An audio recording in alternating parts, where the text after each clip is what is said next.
clima de despedida. Eclesiologia, doutrina da igreja. O estudo sobre a igreja, né? Eclesiologia. A gente já deu conta da primeira parte do quadro. Então aqui, ó, a natureza divina de Jesus, a revelação divina aos homens. Não foi a carne e o sangue quem revelou, e sim Deus. Continua assim até hoje. Quer dizer, toda essa parte aqui é cristologia.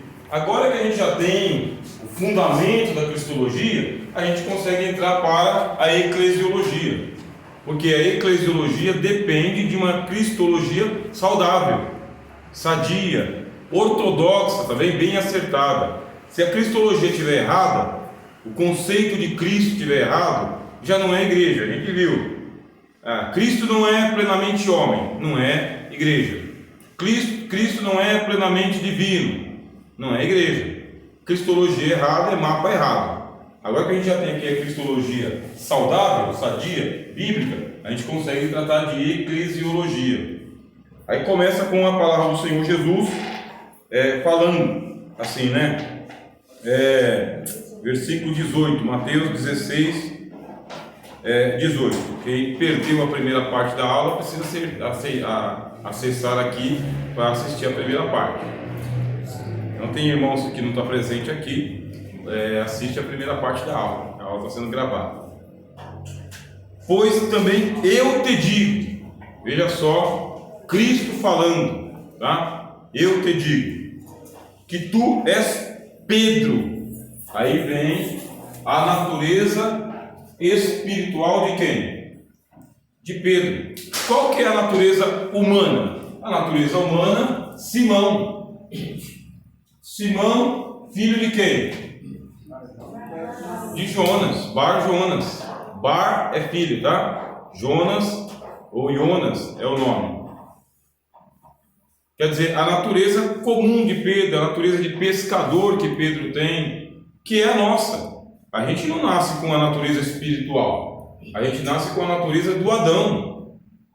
Então sei o nome do meu pai, Fidelcino, o nome da minha mãe, Maria, o nome do meu avô, Otaviano, o nome da minha avó é Maria Prisilina de Jesus, o nome da minha outra avó, Divina, e o outro é o Antônio. Então, até aí eu sei. Lá para trás já não sei mais, né? O pai do pai do pai já não sei mais. Quer dizer, e está aqui o Rogério da Costa de Souza, e aqui está o Adriel Martins Costa de Souza. Isso aqui, filhos de Adão. Filhos de Adão com dois pés e duas pernas igual de Adão, braço no lugar igual de Adão, cabeça no lugar igual de Adão. Nenhum de nós aqui descendente dos macacos, babuínos, neandertais, primatas, não viemos de outro planeta, não somos extraterrestres, nada disso. Nós fomos criados à imagem e à semelhança de Deus e trazemos a imagem e a semelhança do Adão. Pronto. E assim estamos não numa cadeia evolucionista, né? Vindo lá das cavernas até chegar na nossa igreja aqui de pedra. Nós estamos vindo do Éden e estamos aqui. Então a gente tem essa natureza, que é a natureza de Adão, que está nos ligando ao mundo e ao pecado. É uma natureza caída, tá bem? É uma tendência para a carne. A gente estudou antropologia, não foi? O homem natural tende para as coisas da carne. Mas aí vem Cristo, o homem que veio do céu. Cristo que trouxe a natureza do céu. Aí traz o Evangelho, prega o Evangelho, chama Pedro. O Pai revela para Pedro que o Cristo chegou. E agora? Pedro professa, Pedro fala: tu és o Cristo, o Filho de Deus. Ele dá uma profissão de fé. E com isso, nós temos agora a natureza espiritual de Pedro, não mais a de Simão, filho de Jonas. Jesus ele vai dar um nome para Pedro. Esse negócio do nome espiritual, ele está revelado no Apocalipse, meus irmãos. No Apocalipse, está dito assim: ao que vencer, dar-lhe-ei uma pedrinha branca, e nele um nome escrito que ninguém conhece senão aquele que recebe. Essa pedrinha branca é uma nova natureza.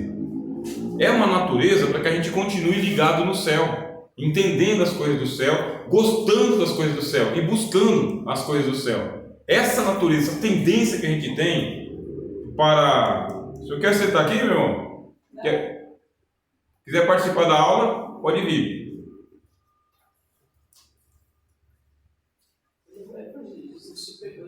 Tá? Seja bem-vindo. Então, essa natureza que a gente tem para buscar a Deus, ler a Bíblia, ter vontade de orar, cantar e sentir uma presença que não é daqui, é do céu, isso é a partir do novo nascimento. A gente nasceu de novo, recebeu uma nova natureza. E quem deu essa natureza? Jesus. Eu te digo que tu és Pedro, uma palavra no grego, tá? Petros. Essa palavra é da ideia de uma pedrinha. Olha só que negócio interessante. Uma pedrinha, igual a pedrinha branca, dar-lhe-ei uma pedrinha branca e nela escrito o nome que ninguém conhece senão aquele que recebe. Porque não é um nome de batismo, não é um nome de certidão de nascimento, é como Deus nos vê. É uma identidade que está ligada com o reino de Deus. Você é o nome que Deus lhe deu, uma pedrinha, igual o nome dele. Pedro é pedrinha. Lá existe Pedro e tem pedra. Pedra é uma pedra grande, Pedro é uma pedra pequena. Então ele está recebendo uma natureza. A natureza dele é uma natureza para o Evangelho. A gente tem que entender que o Evangelho é o poder de Deus para a salvação de todo aquele que nele crê. Que o Evangelho ele vai arrebentar com a hegemonia do pecado. O Evangelho não deixa a gente ficar em pecado. O Evangelho não permite que o crente viva em paz com o pecado, em consórcio com o pecado. O Evangelho ele é uma medida de fermento em 3 medidas de farinha. Leveda tudo. Você não consegue sair, entrar um dia e dormir sem você falar com Jesus o dia inteiro. Você não consegue parar de pensar em Jesus. Jesus é onipresente na vida do crente. Ele é muito onipresente. É o tempo todo. É inesquecível. Esse é amor, hein? Isso é amor, não é paixão não, hein? Passageira, né? Fogo que arde e não se vê. Não. Né? Isso é amor incontível, né? Se isso não for amor, só vamos mais uma, né? O oceano secou, é uma estrela no céu. Não vou mais. Só vou mais uma. É que eu acho que é lá dos anos 80. Né? Então, é isso que é a natureza. Se a gente não receber essa natureza do céu e Jesus não se tornar inesquecível para nós, quer dizer que a gente não está com a natureza de entrar na igreja. A pessoa começa a evitar a igreja, evitar o evangelho, evitar Jesus, quando a natureza do céu está do lado de fora. A pedrinha branca já não é mais pedrinha branca. Então todo o cuidado que a gente tem que ter é justamente guardar, né? Guarda o que tens para que ninguém tome a tua coroa. Você recebeu, Cristo deu para você e disse para o Pedro aqui, vamos lá, ler aqui, né? Também eu te digo que tu és Pedro, e sobre esta pedra edificarei a minha igreja. Aí fala sobre a natureza espiritual da pedra. A pergunta que os teólogos fazem, tá bem? E fica aquela confusão. Quem que é a pedra? Pedro é a pedra? O que é a pedra? Aí vem os teólogos e falam, teólogos católicos, tá? Teólogos católicos romanos falam que a pedra da igreja é Cristo. Cristo não, é Pedro. O apóstolo Pedro é a pedra da igreja. Só que aí nega a Escritura. Ninguém pode pôr outro fundamento além do qual está posto. O qual é? Cristo Jesus. Primeira carta aos Coríntios. Outro texto. Cristo, ele é a principal pedra de esquina. pedra eleita e preciosa, a qual os principais dos construtores lançaram fora, mas para com Deus eleita e preciosa. Outro texto que está dizendo que a pedra é Cristo. Carta aos Gálatas: edificado sobre o fundamento dos apóstolos e profetas, tendo Cristo Jesus como principal pedra de esquina.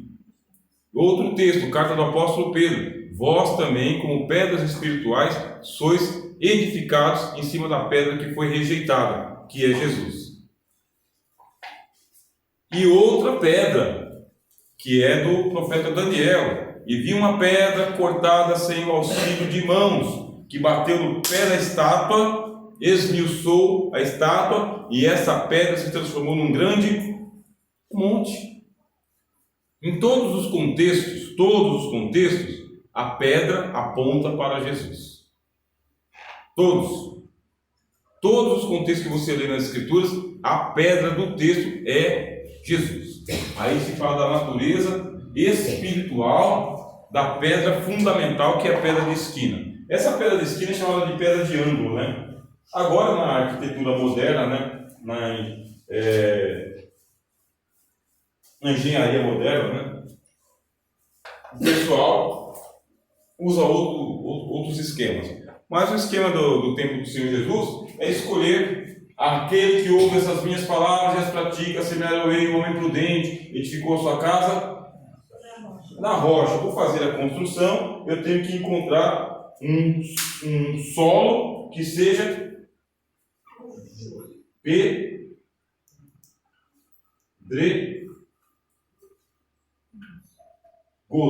sólido. Tem que ter fundamento. Aí o que faço eu? Eu vou bater aqui o esquadro, e do esquadro começa a minha edificação.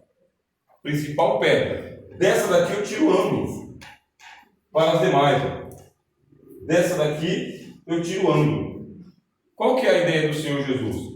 Primeiro que ele diz: o que ouve as minhas palavras e as praticas, assemelhar-o-ei o homem prudente, edificou a sua casa na rocha. Pronto. Aí eu lanço uma pedra, e dessa eu tiro o ângulo para as demais. Então, se não estiver dentro desse ângulo, a pedra não pode entrar. O Cristo está dizendo: sobre esta pedra, quem pedra? Eu, Jesus. Sobre esta pedra edificarei a minha igreja. Não está dizendo pedra Pedro, essa pedrinha. Está dizendo esta pedra, apontando para si. O que Jesus vai fazer? Ele vai levantar a igreja dele. Aí concorda com todo o Novo Testamento de que a pedra do texto é Jesus. Quem é o fundamento da igreja? Jesus. Quem sustenta a igreja? Jesus. Arranca Jesus. Todo aquele que ouve essas minhas palavras e não as pratica, assemelhá-lo-ei ao homem imprudente, edificou a sua casa na areia. Agora você pega a rocha e você pega a areia. Vai na praia. Eu quero saber se as pedras, se a areia que está lá hoje é a mesma areia do tempo de Dom Pedro, quando ele estava aqui no Brasil, ou Pedro Álvares Cabral. Não, aquela areia que está lá não é a mesma. Já foi removida, é outra areia. Aí eu vou perguntar se as rochas que estão lá são as mesmas de 500 anos atrás. Veio maré, foi maré, lavou a pedra, está lá. Quer dizer, vão passar as eras, os anos, os milênios, tudo vai acontecer, mas quem está edificado no Senhor Jesus, como pedra, vai mudar nome de denominação, modelo de ministério, costume de igreja, de cabelo, sem cabelo, careca, cabelo amarelo, cabelo vermelho, entendeu? Peruca, sem peruca, vai mudar tudo, com gravata, sem gravata, de blusinha de alça, de blusa de punho, vai mudar tudo. Vamos chamar de paz do Senhor Jesus, graça e paz, graça, paz e misericórdia. Bom dia, irmão, como que vai? Vai mudar tudo isso daí. Por quê? São usos e costumes que a gente tem. Irmão senta junto, irmão não senta mais junto, irmão senta no fundo, irmão não senta aqui. Igreja com púlpito, igreja sem púlpito. Usa guitarra, não usa guitarra, vem sanfona, acaba com a sanfona. Vai acabar tudo isso. Agora, se mantiver a pregação do Evangelho, Mateus, Marcos, Lucas, João, Isaías, Jeremias, Moisés e os profetas, é igreja. Quer dizer, nós estamos numa igreja igual a igreja de Martinho Lutero, porque lá se pregava a palavra. Estamos na igreja igual a de João Calvino, lá se pregava a palavra. Estamos na igreja de Paulo, Tiago e João, lá se pregava a palavra.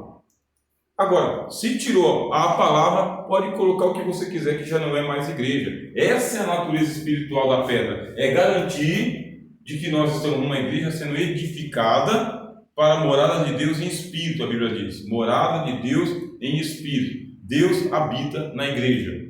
Aí vem a pergunta da senhora naquela hora. E o prédio? A arquitetura. Qual é a arquitetura correta da igreja? A igreja tem que ter a cor azul. A igreja tem que ter a cor azul, que aí é cor de igreja. Também é cor de cemitério. Tem um cemitério aí que gosta do azul. E é cor de muro de estação de trem. Cor azul. Não, tem que ser cinza. Tem que ser cinza, que assim é a cor padrão do céu. Tem que ser cinza. O pó também é cinza. Bom, é quase a cor da morte. Não tem isso. Tem que ser cinza, tem que ser azul, tem que ser amarelo. Qual a arquitetura da igreja? Tem que ter cúpula, né? Tem que ter cúpula, porque se tiver cúpula é a igreja. Não tem que ter cúpula. A diferença, se é cúpula, se é pináculo, se é laje batida, se é brasilite. Os prédios são arquitetura, engenharia e dízimo dos santos. Tem que ter um lugar para a gente fazer essas coisas aqui. Mas aí vem a prefeitura, vê uma irregularidade, multa e fecha o templo. Vem uma pandemia, lacra as portas e você fica sem igreja. Né? E aí? Quer dizer que a gente tem que superar, inclusive, a arquitetura da igreja. Tem que ter púlpito de mármore. Não tem que ter púlpito de mármore. Pode ser assim, ó, balangando assim. Agora, tendo pregação é o que vale. Tendo a palavra de Deus é o que vale. O Espírito Santo estando aqui com a gente, numa sala de aula, é o que está valendo. Com o ventilador, é o que está valendo. Agora, sem o Espírito Santo, vamos para casa. Vamos para casa, que é sexta-feira, a gente deveria estar igual a irmã disse que estava ontem, né? Estava só na graça. Depois de um dia de labuta, né? Mas com o Espírito Santo a gente fala, dá para ir até as 10. Daqui a pouco vocês estão em casa, eu estou indo para casa ainda. Glória a Deus e aleluia, guardado pela oração dos santos. Então essa é a natureza espiritual da igreja, da pedra, tá? É a natureza viva. Nós estamos na natureza viva. A pedra é viva, a igreja é viva. Ela é habitada pelo Espírito Santo. Ela é vivificada pelo Filho de Deus, que aonde está a igreja, ele está também. O apóstolo Pedro fala, vós também edificados como pedras vivas. Opa, eu já estou gostando disso. Esse daqui é uma pedrinha e esse daqui é a pedra que dá vida para a pedra. Aí vem a natureza da igreja, que é a outra parte do texto, tá? O que a gente está fazendo aqui hoje, meus irmãos? Chama-se exegese, tá? Exegese. Exegese de Mateus 16, tá bom?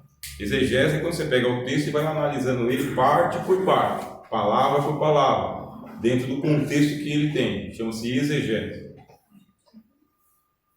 A gente já fez hermenêutica, vocês lembram, né? Agora é exegese. Aí ele diz assim, e sobre esta pedra edificarei. O que é o edifício? O edifício é para cima, tá? Ó.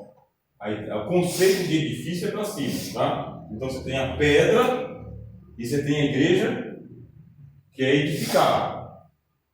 Se ele fala fundarei, fundo, para baixo. Ele fala edificarei. Derribarei, para cá. Edificarei para cá. Então a igreja, ela cresce. Edificarei a minha igreja. Aí vem a palavra grega que eu falei para vocês.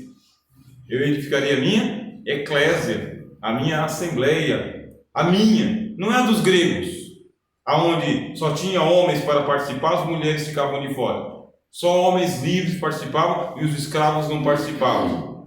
Só a gente do dinheiro e os pobres não participavam. Não é a igreja dos gregos.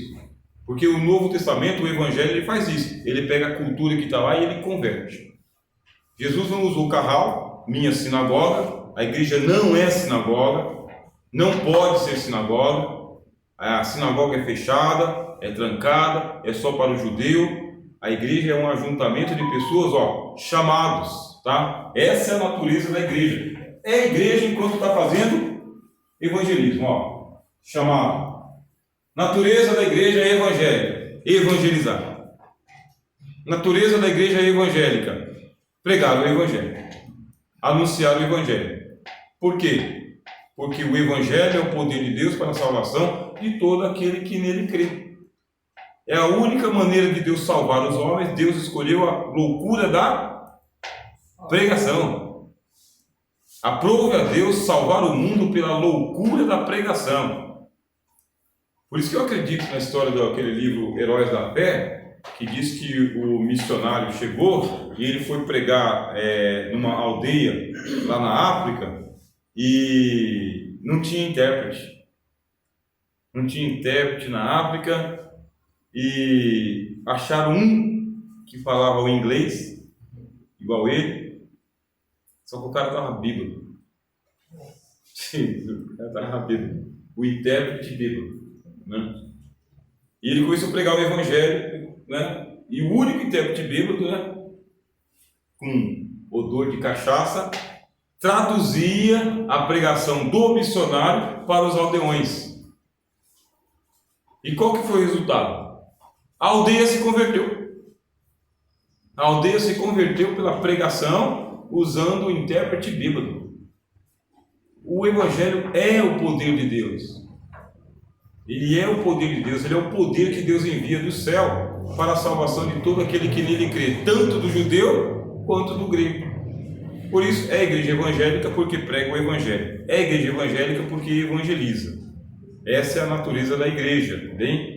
Deixou de pregar o evangelho e começou a ensinar filosofia humana. Não é mais igreja. Treinou os pregadores para eles serem agora coach. Pregador coach. Pregador coach. Vou agora fazer uma ministração a vocês, porque vocês são o coração do Pai, o coração romântico do Pai. Não menospreze a si mesmo. Você é muito importante para Deus. Eu vou demonstrar para vocês que vocês são muito importantes para Deus. Olha só o seu dedo mindinho, é tão pequenininho, mas faz parte do seu corpo. Você não arrancaria o seu dedo mindinho, até a unha quando cresce demais, você corta. E se você é uma mulher bem cuidadosa, vai na manicure. Pregador coach. Eu acho que depois de 15 minutos já estou infartando. Deve dar uma pressa em mim que eu vou embora, né? Só de ouvir essa farofa, não é possível. Reduzir o evangelho a uma mensagem de afago do ego. Não é possível um negócio desse. E é assim que está. Pregadores poliglotas, né? Vai perdendo a essência. Não. Traz o pregador analfabeto de volta lá, sabe? Que orava, que lia um texto. O Espírito Santo estava nele, fazia uma oração e o enfermo era curado mesmo, de verdade, o demônio saía mesmo. Traz isso de volta, chega, né? Então o evangelho é o poder de Deus para a salvação de todo aquele que... A igreja tem esse poder, tá? Essa é a natureza da igreja, pregar o evangelho, e só. E aí se aplica a tudo, tá? Não vou estragar mais nenhuma música não, mas se aplica a tudo. Tá bem? Vocês que façam aí a triagem, né? Um dia desse eu estava dando aula na escola dominical lá na sede, aquela aula sobre o Espírito Santo. Na sede. A aula sobre o Espírito Santo na sede, né? Por quê? Existe uma doutrina do Espírito Santo e tem uma que não é do Espírito Santo, né? Então a palavra vai fazendo a parte dela. Essa é a natureza espiritual da igreja. Então, eu edificarei a minha igreja. E aí? Vai ficar de boa? 1000 maravilhas? O que o texto diz, minha irmã? O restante do texto. E as portas do inferno não prevalecerão contra ela. Aí vem a natureza do inferno, no grego Hades. Olha só o inimigo que Jesus arrumou para nós: o inferno. Esse é o inimigo da igreja. O inimigo da igreja é o Hades. Jesus poderia ter colocado que o inimigo da igreja é Satanás, não é isso? Mas ele não colocou Satanás como sendo o inimigo da igreja. Ele colocou o Hades, dizendo que o Hades tem as portas, né? E as portas do inferno, do Hades, vão lutar contra as portas da igreja. Você tem a porta da igreja, a céu aberto, né, para todo mundo, e as portas do inferno trancando as almas lá dentro. Aí a gente tem que entender a natureza do Hades, tá? A natureza do Hades é morte, ó, morte. Qual é o salário do pecado? Morte. É a morte. Esse é o salário do pecado. Então todo aquele que vive na prática do pecado morre no pecado. Quem pratica o pecado é escravo do pecado. Quem vencerá o pecado? O Cristo. Ou é Pedro? Ou é a vela? Já pensou? Acendeu uma vela e já venceu o poder do pecado? Que coisa boa, né? Dá uma vela aí. Não tem vela. Para vencer o poder do pecado tem que vir o Cordeiro de Deus para tirar o pecado do mundo, derramar o sangue único que ele tem, puro. Aí haja trabalho. Trabalhou, hein? Foi trabalhoso. Agora vem o inferno para prender. O Hades é a prisão das almas. Estando no Hades, levantou os olhos, viu Abraão e Lázaro no seu seio. É o poder do inferno, o poder da morte. O salário do pecado é a morte. Todos os pecados instituídos são da glória de Deus. Por um homem entrou o pecado no mundo, pelo pecado a morte, por isso todos pecaram. Quem vai, nos livrar dessa tão grande condenação? É algo assim a se pensar. Ninguém nunca escapou do Hades. Ninguém. E quem é que vai receber agora o poder contra o Hades? A igreja. A igreja vai receber o poder. O poder para poder destrancar as portas do Hades. Vai entrar inferno adentro. O inferno não é só a prisão das almas que estão lá. Você vê o inferno do lado de fora. O livro do Apocalipse revela, né? E viu um cavaleiro, né? E o nome do cavaleiro era Morte, Thanatos. E o Hades o seguia. Quer dizer, o inferno do lado de fora. Aqui a gente está vivendo, e a Bíblia fala, passou da morte para a vida. É o mundo dos mortos. É o poder da morte do lado de cá. Agora você imagina, quem vai vencer tão grande morte? Ou como diz o apóstolo Paulo, quem me livrará deste corpo de morte? Quem? Cristo. E se ele tirar você do mundo dos mortos, do Hades, vai te colocar onde? Todo aquele que é salvo, vem para a igreja. Lugar de salvo não é no Hades. Lugar de salvo não é perdido no mundo. Lugar de salvo é na igreja. Faça assim. Olha que doutrina boa para o domingo. Quem é salvo está aqui. Cadê a turma salva que está faltando tanto assim? Está andando por onde? Fazendo o quê? Ah, porque não precisa de igreja, né? Muita igreja, muito culto. Começa a falar mal da igreja, do culto, do pastor e dos irmãos. Um dia sente falta. Aí no dia que sente falta não tem mais força para voltar. Igreja tem que fazer falta, meus irmãos. Crente tem que sentir falta de culto. Não é vício não, mas crente gosta de culto. Crente gosta de igreja. Aí é parede mesmo, teto, bateria, guitarra, sabe? Harpa cristã, mocidade cantando, criança indo lá para frente, lá andando para lá e para cá. Um dia desses as crianças foi cantar lá na sede lá, né? E tinha um menino lá que estava lá fazendo cena de judô, né? Mas é ali o lugar dele. É ali. Ah não, ficou uma semana viajando, né? Trabalhando. Chega no domingo, estou cansado para burro. Cansado para burro e não vai para o culto. Aí vai trabalhar mais uma semana, dirigindo, atendendo o povo aí, vendendo, negociando. E quando for domingo que vem, está cansado de novo. Tá, porque trabalhar cansa, cansa bastante. Aí Ah, vou assistir o culto pela internet. Aí você assiste o culto pela internet, você liga lá. Aí você vê a mocidade levantando e você não está lá. Você vê as irmãs cantando e você não está lá. Você vê as pessoas recebendo o Espírito Santo na igreja e você não está lá, está com controle remoto. Aí você sente falta da casa de Deus. Fala, por que eu não fui, né? Por quê? Não tem um crente que pode dizer que saiu cansado do culto. Não tem. Você chega lá esgotado, debilitado, chateado. O milagre da igreja acontece e você sai consolado por Deus e revigorado. Você não perde uma hora no culto. Você ganha uma semana inteira. E está no lucro, né? 24 horas, 2 horas de culto, um dia por semana. Ah, não sentiu falta disso? Encosta o carro lá na oficina porque está ruim. As velas tá ruim, o pneu tá ruim, o step tá ruim, a bateria tá ruim. Não sentiu falta de culto? O seu evangelho, o seu cristianismo está perigando ser um cristianismo secularizado. O que é um cristianismo secularizado, meus irmãos? Conformado com o mundo. É porque não ganha dinheiro. É porque ir para culto não ganha dinheiro. Não dá dinheiro ir para culto. Por quê? Porque se desse dinheiro, as pessoas iriam. Na empresa, não dá dinheiro? Dá.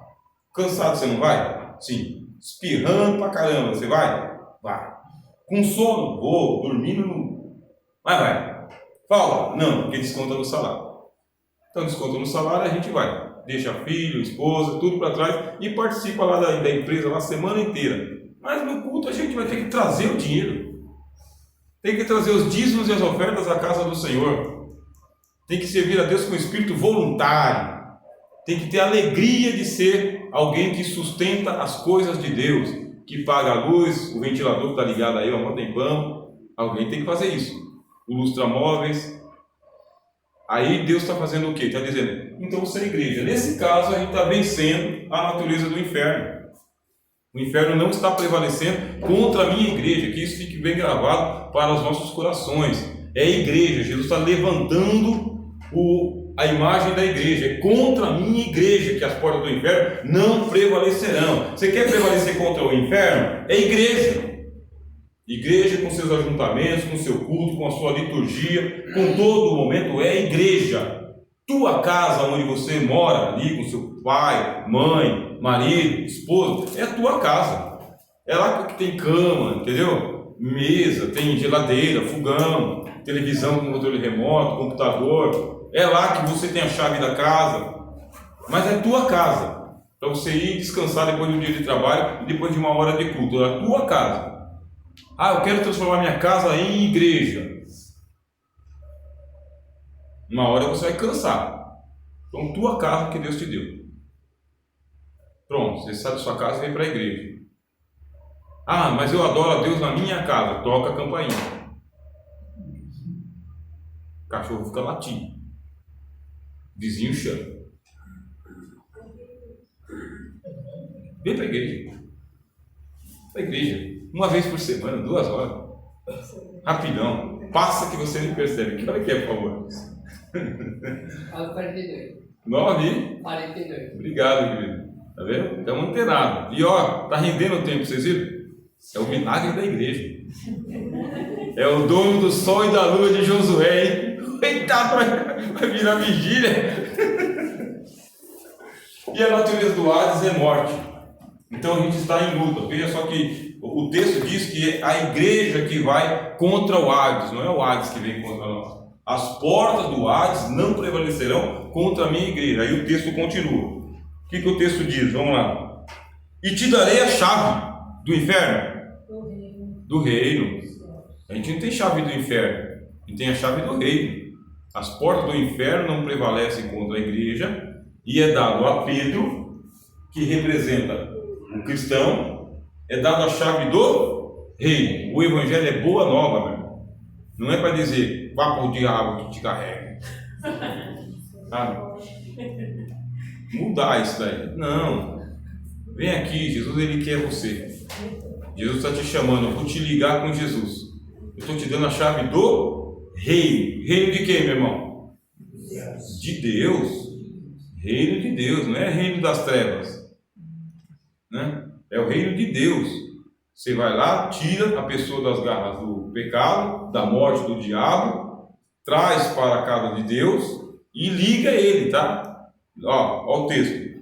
Por isso é aqui, ó, a natureza das chaves. A natureza das chaves significa a autoridade, tá bem? Que Deus está colocando na mão do cristão. É a doutrina do sacerdócio universal. Antigamente era só levita, né? Tinha que ser da tribo de Levi. Agora não, tem que ser de Jesus. Então, sendo de Jesus, é o sacerdócio universal. Todo cristão tem autoridade para perdoar os pecados das pessoas e ligar elas com Deus. Você pode administrar o Evangelho, ministrar sobre a pessoa o perdão dos seus pecados. Ela vai fazer a confissão de eu aceito a Jesus, eu creio no Senhor Jesus, e você liga ela com Deus. Está ligada. Essa é uma autoridade que Deus deu para a igreja. Se você está ligado na igreja, você tem essa autoridade. Eu te darei as chaves do reino de Deus. Aí ele explica, né, do reino dos céus, está certo? E tudo que ligares na terra, né, essa é a natureza das chaves. Tudo. Quantas coisas? Tudo. Ligar aonde? No céu. Ligar aonde? No céu. Na terra. Olha só. Deus tem que salvar o pecador. Aqui está no céu. Aqui estamos nós na terra. Deus quer porque quer salvar esse pecador. Quem que é o pecador? Cornélio. Cornélio, centurião Cornélio, um homem de esmolas, né? As tuas esmolas, elas chegaram até Deus e as tuas orações foram ouvidas. Deus vai ligar Cornélio diretamente? Não. Porque obra não salva. Como que ele vai fazer para salvar os pecadores lá? Tem que ligar na terra. Tem que ligar o cara na igreja da terra para ele ser ligado na igreja do céu. Vocês lembram lá da aula de escatologia? Jerusalém celestial, tal, né? Segundo o céu. Tá. Todo mundo que chegou no céu passou pela igreja na terra. Só chega no céu quem passa pela igreja na terra, porque ela é a que tem a chave do reino dos céus. Tudo que ligares na terra, chega lá o anjo prega o evangelho? Não. Um anjo apareceu para mim e falou de Jesus e disse que eu tenho que aceitar a Jesus. Não é bíblico. Não é bíblico, meus irmãos. Anjo falando para a pessoa aceitar a Jesus não é bíblico. Se ele passou por essa experiência, ele tem que ir para a igreja. Um anjo pode aparecer com uma pessoa e dizer, procura uma igreja? Pode. Tá bem? Procura o irmão tal e tal? Pode. Mas não é a função. Eles são enviados a favor daquele que tem onde herdar a salvação. Quem é que prega o evangelho? O pecador que passou pela experiência da salvação. O pecador que saiu do mundo e veio para a igreja. O pecador que agora renunciou o mundo e está com Cristo. E agora, como que vai para salvar o Cornélio? O anjo aparece lá e fala, manda chamar Pedro na casa do curtidor, de Simão Curtidor. Aí lá vai, o Pedro tem uma visão e aparece o pessoal lá chamando. É aqui que está o Pedro? É aqui que está o Pedro, o evangelista, o que tem a chave do reino. Lá vai ele. A casa de quem? A casa de Cornélio, centurião romano. Nunca comi coisa imunda ou comum. Nunca entrei na casa de uma pessoa que era de outra religião, que não a religião de crente. Eu só entro na casa de religião de crente. Aí Jesus falou, mas nessa você vai entrar. Aí entrou na casa do Cornélio. E o que ele fez lá? O que Pedro fez? Já saiu colocando a mão na cabeça, expulsando o demônio, curando enfermo? Não, ele falou, agora bem conheço que Deus não faz acepção de pessoas, mas que é agradável, pessoas que no mundo inteiro façam aquilo que é bom. E começou a falar de Jesus. Falando de Jesus, Pedro, falando de Jesus, desceu o Espírito Santo e começaram a falar em línguas estranhas, igual lá na casa de Pentecostes. Igualzinho. E o Pedro fala, quem poderá negar a água? Aqueles que já receberam até o Espírito Santo. Vamos ligar essa turma com a igreja, vamos membrar esse povo. Traz água aqui, vamos batizar a casa toda. Já estou batizado no Espírito Santo. Ligou na terra. Tudo que ligares na terra é ligado nos céus. E o outro lado da chave, que é a autoridade da igreja também. Tudo que desligares na terra, ao perigo que os crentes não estão considerando. Esse negócio de viver sem igreja, de ser igreja. Eu sou igreja, sou de igreja, sou igreja. Tudo que desligares na terra será desligado no céu. Pertence à igreja? Pertence. Foi batizado na igreja, pela igreja? Sim. É a igreja que ministra a Santa Ceia? É. Se você perguntar para mim se eu sou favorável à ceia virtual, eu digo não. Não sou. Casos de exceção. Mas não vou para a igreja, eu vou fazer a minha Santa Ceia em casa, eu mesmo, com o meu pão e com o meu vinho. Isso aí foge do caráter de Santa Ceia. Eu já tenho até restrição quanto à ceia no domingo, depois da Santa Ceia com todo mundo junto. Não estou dizendo que está errado, mas a ceia é o momento todo, entendeu? É o começo, meio e fim, é a comunhão dos santos, é cercar a mesa, é comer do pão e beber do cálice junto com o Senhor naquele dia. Aí a gente ministra, né, para aquele que não pode, está enfermo, foi trabalhar, mas você pode ver como que o pessoal faz. Pode ver. Irmão, senta nesse banco aqui. Ô diácono, traz aqui. Vem aqui, irmão, traz a bandeja aqui. Irmãos, vou ler o texto. E tendo dado graças, o partiu e disse: esse é meu corpo que é partido por vós. Pega o pão, né? O pão da vida descido do céu. Comeu aí, meu irmão? Comeu. Quando canta. Pega o cálice lá, não sei o que. Cesseou. E maior conversação em volta, porque a minha parte eu já fiz ontem. Então eu tenho a crítica e passo para vocês. Falo para os irmãos o seguinte: olha, irmão, não deu para você participar esse mês. Não deu para você participar esse mês. Participa na sede. Lá na sede do Belém, lá na sede lá aqui pertinho de vocês, nessa congregação. Agora a gente tem que fazer esse remendo, faz esse remendo e sai remendo mesmo, é remendo. Dá para ver que é um remendo, que não é o pano original. Então é a comunhão, a igreja tem comunhão dos irmãos e das irmãs, uns com os outros, em um momento único. Por isso tem que se preservar esse dia de comunhão. Eu, geralmente, eu faço assim, eu não participar do culto da ceia no dia com todo mundo, e falar, vamos participar no outro dia, só em caso extraordinário, sabe? Mas eu não digo, não participe, mas digo assim, deixa para o mês que vem. Mês que vem você vai se esforçar um pouquinho mais e você vai participar, porque o crente tem que sentir falta de participar do culto de ceia. Não é normal. Vou pular esse mês, porque o mês que vem tem mais. Dá uma repensada. A igreja tem essa missão. Por isso, vamos ligar o crente? Ligou aqui na terra, está ligadinho, está em comunhão com a igreja, está em comunhão com o pastor, está em comunhão com todo mundo. Então está ligadinho no céu. Vamos orar por ele, interceder e tudo mais. Mas aí não, o camarada não dá valor à igreja. Não dá valor. Não dá valor ao culto, ao pastor, ao ministério, aos irmãos, à comunhão, não valoriza. Aí entra por uma vida totalmente desregrada e desvirtuada. A autoridade da igreja é para desligar. Pronto, desliga. Vai lá. O apóstolo Paulo falou para aquele menino que estava em pecado na igreja de Corinto, né?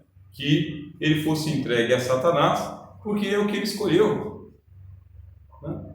Ele escolheu. Então, pronto, desligou da comunhão da igreja e ligou a Satanás, tá? Porque não tem escapar, sair da igreja e ficar zanzando por aí. O diabo... Aí o diabo veio com tudo, ele se arrependeu, a Bíblia diz que ele se arrependeu, porque era para a destruição do corpo, e depois o apóstolo Paulo mandou religar ele de novo. Religa ele, que está arrependido. É a autoridade. Aí a gente termina citando Jesus. Jesus disse, olha, quando vocês perdoarem os pecados dos homens, os pecados serão perdoados mesmo. Não é perdão da boca para fora. A igreja tem autoridade para perdoar pecados. E quando retiverdes, os pecados serão retidos. A igreja não se... Por isso aquele negócio de... Os irmãos querem perdoar a irmã, o irmão aqui? Você tem que dizer sim, se é assim. Mas se não for sim, não diga nada, porque é um não. Então a gente quer perdoar pecados? Queremos perdoar pecados. Mas se a igreja disser não, vocês já viram a igreja dizer não? Não, a igreja não diz não, porque a pessoa passa por um tratamento antes, né? A pessoa passa por uma observação antes, então já chega preparada para o sim. Mas o pastor local ele diz, ainda não está em tempo, tá? Dá mais um tempinho, dá uma observada na sua conduta aí a gente vai religar você com a comunhão da igreja. E não é escândalo nenhum, é o certo a fazer. Ó, glória, hein? Disciplina boa, né, meus irmãos? Disciplina boa. Um pouco pesada, né? Mas uma disciplina boa para a gente terminar o culto. Culto, ó, estudo. Culto é estudo. Tenha um bom fim de semana, né? Só daqui 15 dias, meus irmãos. Tá bem? Daqui 15 dias a gente retorna, porque semana que vem é feriado. Tá bem? É um feriado católico, mas a gente vai aproveitar porque é um feriado nacional. Tá bem? 7 de abril. Sexta-feira Santa. Né? Sexta-feira Santa. Então, nós vamos. Aí vocês podem se programar, vocês podem ficar na igreja, viajar. Sexta-feira que vem a gente não terá aula, depois a gente retorna daqui 15 dias. Tá bom? Vamos para casa? Vamos orar. Só aleluia.